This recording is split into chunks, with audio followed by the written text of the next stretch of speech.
आज हम बात करने वाले हैं डिपेंडेंसी इंजेक्शन लाइफ साइकिल के बारे में कि डिपेंडेंसी इंजेक्शन लाइफ साइकिल क्या होता है डॉट नेट कोर में। जैसा कि लास्ट के वीडियो में हमने देखा था डिपेंडेंसी इंजेक्शन के बारे में कि डिपेंडेंसी इंजेक्शन क्या होता है, और उसमें हमने एक प्रोग्राम क्रिएट किया था विदाउट डिपेंडेंसी इंजेक्शन, और उसमें हमने कुछ इशू फेस किए थे। तो आज की वीडियो में हम उसे सॉल्व भी करेंगे उसी इशू को विथ डिपेंडेंसी इंजेक्शन, कि डिपेंडेंसी इंजेक्शन के साथ अगर हम प्रोग्राम क्रिएट करते हैं तो कैसे हम मिनिमल हमें आगे चल के उसको मेंटेन करना आसान होता है। मैं सुनील कुमार और आप सभी का पुनः स्वागत करता हूं अपने इस यूट्यूब चैनल पे। तो चलिए आज इस वीडियो को शुरू करते हैं और देखते हैं कि डिपेंडेंसी इंजेक्शन का लाइफ साइकिल क्या होता है। तो डिपेंडेंसी इंजेक्शन का बेसिकली जो डॉट नेट कोर में होता है वो 3 लाइफ साइकिल होता है। जैसे कि यहाँ पे हमने लिखा है SP dot net core provide 3 main life times for dependency, means कि इसके 3 लाइफ टाइम होते हैं। पहला होता है हमारा सिंगलटन।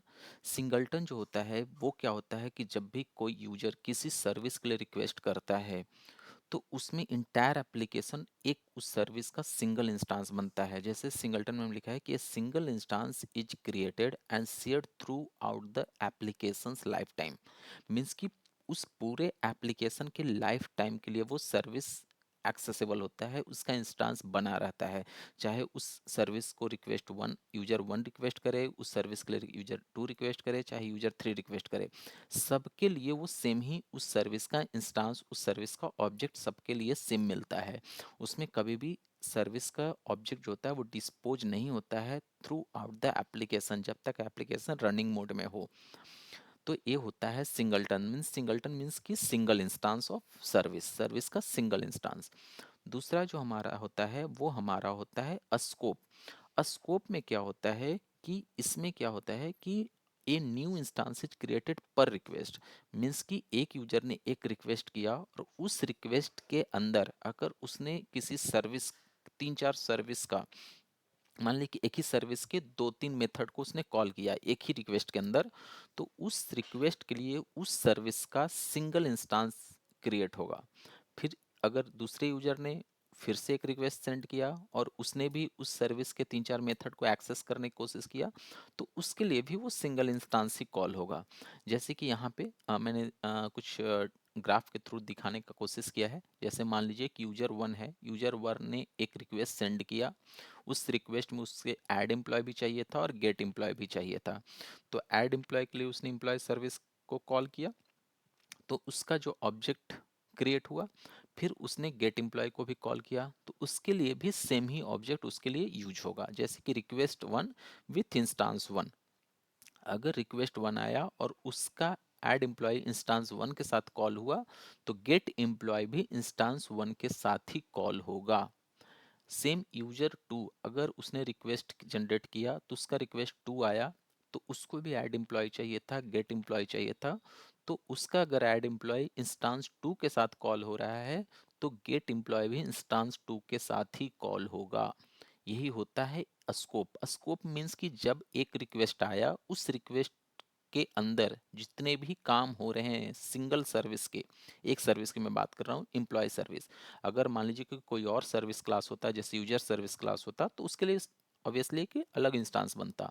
बट मैं बात कर रहा हूँ सिर्फ यहाँ इम्प्लॉय सर्विस का। तो इम्प्लॉय सर्विस के अंदर अगर चार मेथड को उसने एक ही रिक्वेस्ट के अंदर कॉल किया, तो उस रिक्वेस्ट के लिए सिंगल इंस्टांस बनेगा। यही होता है स्कोप्ड, मीन्स कि हर पर रिक्वेस्ट के लिए एक इंस्टांस क्रिएट होता है।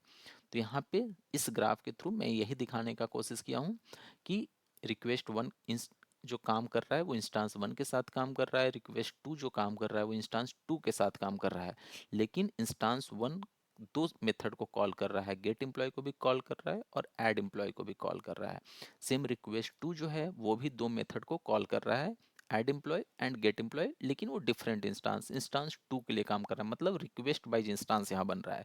यहाँ पे थ्रू आउट द एप्लीकेशन नहीं बन रहा है, सिंगलटन में थ्रू आउट एप्लीकेशन बनता है, बट स्कोप में रिक्वेस्ट बाइज इंस्टांस बनता है। इसको हम प्रैक्टिकली देखेंगे। मैं इस पे सबका अलग अलग सेपरेट वीडियो होगा और उस पर डिटेल्स में हम प्रैक्टिकली देखेंगे कि कैसे इंस्टांस बनता है, कब इंस्टांस बनता है, कैसे हम प्रैक्टिकली उसको प्रूफ करेंगे कि एक ही इंस्टांस बना कैसे। तो आगे की वीडियो में हम इसको डिटेल्स में डीपली देखेंगे। दूसरा है हमारे पास ट्रांजिएंट। तो ट्रांजिएंट जो डिपेंडेंसी होता है, इसमें क्या होता है कि मीन्स कि इसमें क्या होता है कि मल्टीपल इंस्टांस बनते हैं एक ही रिक्वेस्ट के अंदर। अगर मान लीजिए कि एक ही सर्विस के अंदर उसने एक ही रिक्वेस्ट के अंदर उसने एक सर्विस के 3-4 मेथड्स को कॉल कर लिया, तो हर मेथड के लिए उसके अलग अलग इंस्टांस बनेंगे। जैसे मान लीजिए कि यहाँ पे रिक्वेस्ट 1 है, अब रिक्वेस्ट 1 विथ इंस्टांस 1 और इंस्टांस 2, जैसे इसने गेट ऐड एम्प्लॉय को कॉल किया, फिर उसने किसी और मेथड में गया और वहां से गेट एम्प्लॉय को कॉल किया, तो उसमें क्या होगा कि ऐड एम्प्लॉय और गेट एम्प्लॉय के लिए उसने अलग से इंस्टांस कॉल किया, उसके लिए अलग इंस्टांस बनेंगे। ऐड एम्प्लॉय के लिए जैसे यहाँ मैंने दिखाने की कोशिश किया कि रिक्वेस्ट 1 विथ इंस्टांस 1 अगर कॉल होता है तो सेम रिक्वेस्ट में ऐड एम्प्लॉय के लिए इंस्टांस 2 कॉल होगा। सेम रिक्वेस्ट यूजर 2 के लिए होगा कि अगर उसका एक रिक्वेस्ट आया और उसको भी गेट एम्प्लॉय और ऐड एम्प्लॉय चाहिए, तो मान लीजिए कि ऐड एम्प्लॉय अगर इंस्टांस 3 के साथ चल रहा है तो गेट एम्प्लॉय उस एम्प्लॉय सर्विस का इंस्टांस 4 के साथ काम करेगा। मीन्स कि वो जितना बार भी एम्प्लॉय सर्विस को कोई कॉल करेगा हर बार उसका अलग अलग इंस्टांस बनेगा। तो ये होता है ट्रांजिएंट, चाहे रिक्वेस्ट सेम हो। जितने बार एम्प्लॉय सर्विस कॉल होगा, सिंपल सा है कि जितने बार एम्प्लॉय सर्विस कॉल होगा ट्रांजिएंट में उतने बार उसका ऑब्जेक्ट बनेगा। अगर employ service as a scope call किया गया है तो वो एक रिक्वेस्ट के अंदर अगर एम्प्लॉय सर्विस के 10 मेथड को भी अगर वो यूजर के लिए कॉल होगा तो उस पर्टिकुलर रिक्वेस्ट के लिए सिंगल इंस्टांस कॉल होगा।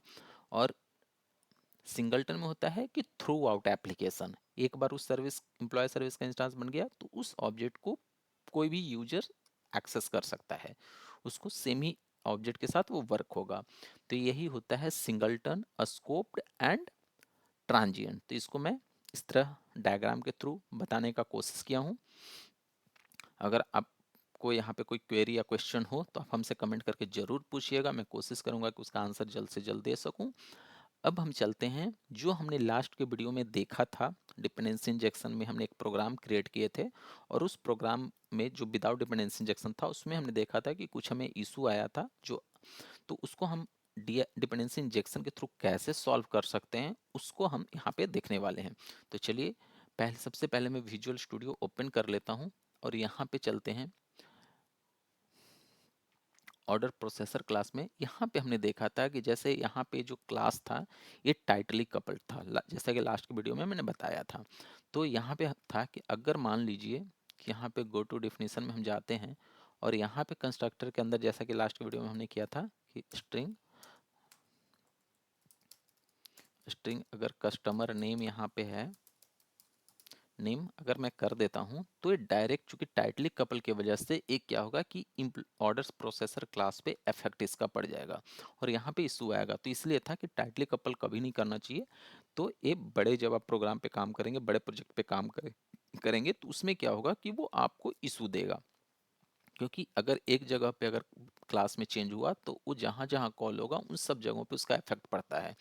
तो ये टाइटली कपल के साथ यही इशू होता है। तो इस इशू को हम DI के थ्रू इसको सही करने की कोशिश करेंगे। तो चलिए इसको सही करते हैं। तो सबसे पहले मैं क्या करता हूँ कि जो हमारा एम्प्लॉय सर्विस है,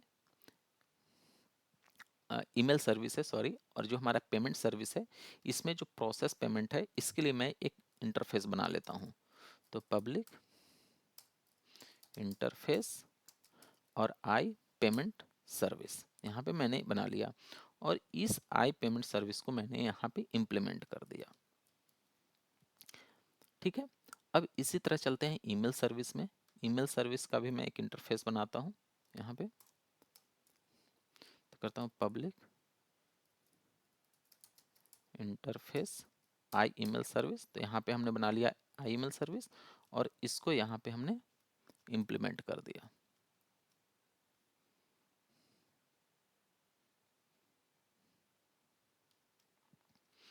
और यहाँ पे हमने कर लिया सिम, जैसे पेमेंट सर्विस है तो यहाँ पे हमने कर लिया, कॉपी कर लिया इसको और यहाँ पे हमने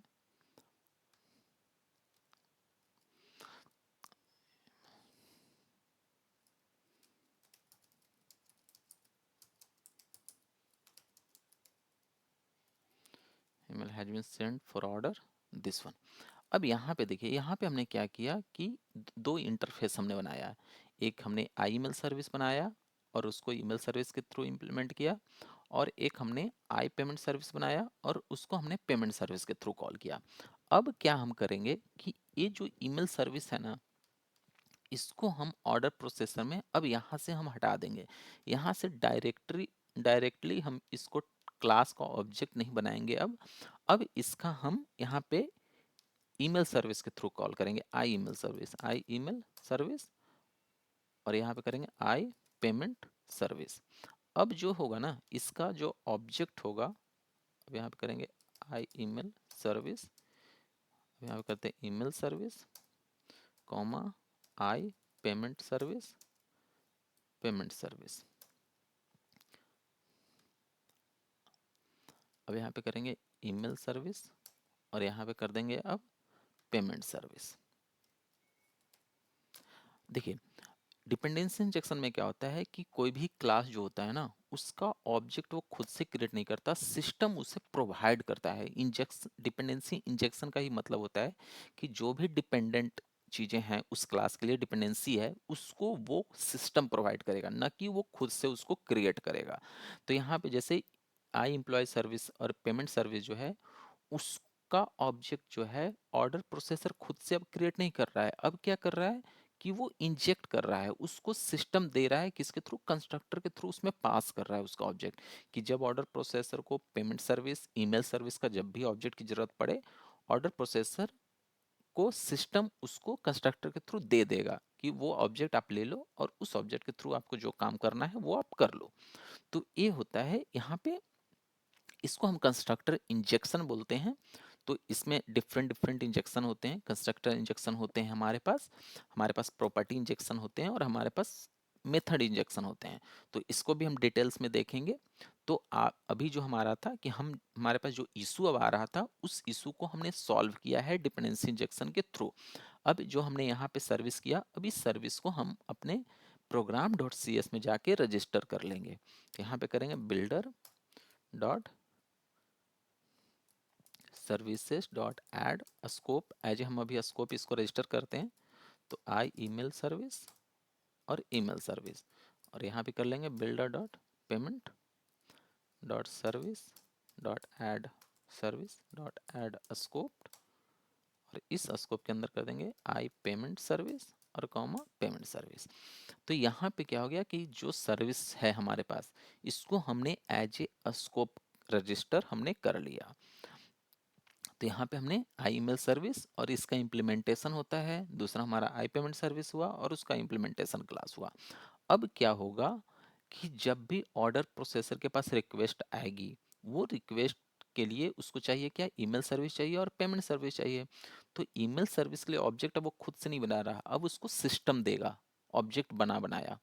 पेमेंट सर्विस के लिए भी ऑब्जेक्ट वो अब खुद से नहीं क्रिएट करेगा, अब सिस्टम देगा। अब देखिए, अब पहले क्या था कि जैसे ही हम ईमेल सर्विस में कोई चेंज करते थे, वो हमें इशू मिलता था इम्प्लीमेंटेशन क्लास में।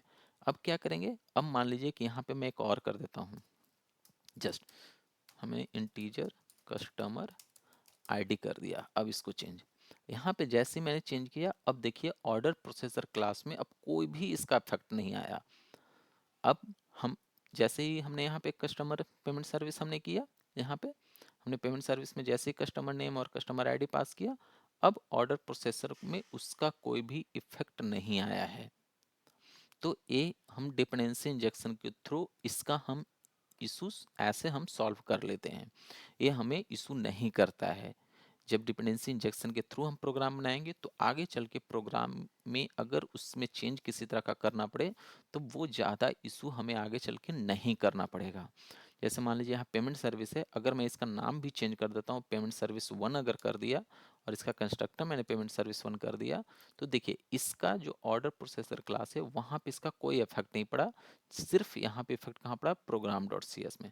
तो यहाँ पे बस हम ऑर्डर सर्विस पेमेंट सर्विस हमने यहाँ पे 1 कर दिया, तो यहाँ पे एक जगह चेंज करना पड़ा। अगर मान लीजिए एक ऑर्डर प्रोसेसर जैसे 10 क्लास होते और 10 क्लास में पेमेंट सर्विस अगर यूज हो रहा होता, तो वो हर जगह पे चेंज नहीं करना पड़ता, सिर्फ कहाँ करना पड़ता, प्रोग्राम डॉट सी एस और जो क्लास है उसमें। यहाँ पे हमने चेंज किया, कोई भी फर्क उसको नहीं पड़ा ऑर्डर प्रोसेसर, मीन्स कि ये होता है डिपेंडेंसी इंजेक्शन के थ्रू हम उसको लूजली कपल बना देते हैं।